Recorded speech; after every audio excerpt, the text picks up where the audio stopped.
I want to talk about something a little bit that's been on my mind lately, and that's leading someone on. Now, basically, when you lead someone on, is you allow them to think that something is kind of going to happen that you know will not happen. And the funny thing about leading someone on is that everybody does it. Guys do it with girls, girls do it with guys, parents do it with children. For example, at dinner, the child asks the mom, "Mommy, can I have some dessert when I'm finished?" And instead of saying yes or no, the mother says, "Maybe," or "We'll see." When the mother knows that that answer is going to be a no, no matter what the child does. And in that case, the mother is leading the child on. And that's just one instance. Another funny thing too about leading people on is that people actually lead themselves on. And what I mean about that is that there's sometimes in a relationship where you have the opportunity to get that direct answer, but because you're either uncertain or afraid of rejection or some reason, you don't jump on it. And another thing about that too is that a lot of times the evidence is there that we're not kind of gonna get what we want out of this situation, but we're so blinded that we keep hoping, we keep keeping hope alive when hope has been long dead. The other day I was talking to a friend and she was telling me about this one time where she had one of her close guy friends come on to her out of nowhere. Now this is the story that she was telling me, that she had this guy and they were super cool friends and everything, but at the outset the guy did tell her that he liked her and she was like, "I don't like you like that, let's just be friends, it's cool." Or so she thought. So as the time went on, they would go out and hang out together and do all these things together. You know, they would text each other up until 2, 3 a.m., sending huge walls of text to each other. After that, this guy tries to make a move on her and professes his undying love for her. He was like, "Oh yes, I love you so much." And then she was like, "Wait, hold up, where's all of this coming from? I thought we were like homies, you know, like homies.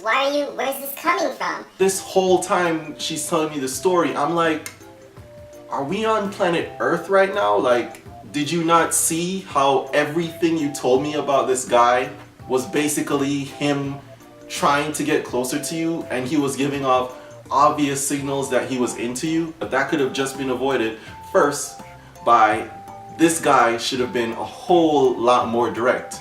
And for the girls, like for everyone out there, if you see someone like that in your life that's kind of dropping those hints, be direct. Say, "Hey, I just want to make sure we're on the same page here. I value our friendship and I really don't want anything more than friendship from you. So if we can just work with that."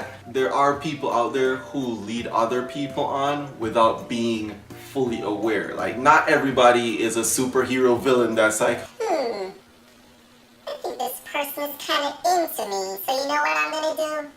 I'm gonna lead them on. no. Most people are not really like that. A lot of people just, you know, kind of mislead themselves into thinking that, okay, hey, if I just, you know, drop hints here and there, he or she will pick up on the hints and we'll be all good without me having to be a mean person or having to hurt their feelings.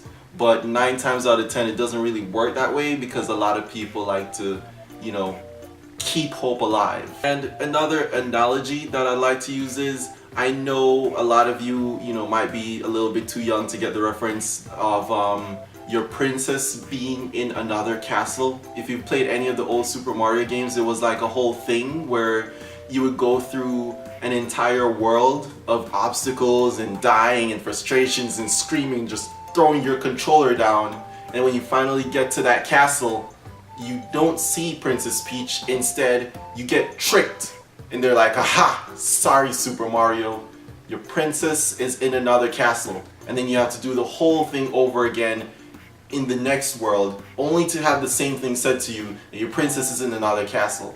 And that's kind of what you're doing when you're allowing yourself to be led on. Like, you're going through all these obstacles, and just when you think you're at the end game, it's like, bam, sorry bro, you just went through all of that for nothing. But unlike Super Mario, you have the option of not doing that. Like, you can just be direct and get your answer and save yourself from all those spike traps and fireballs. Just a little something to consider, and I hope this helped a lot of people, and think I'm gonna leave it at that. Thanks for watching. Please subscribe. I have a whole lot more videos coming soon, and I'm gonna get busy. Peace.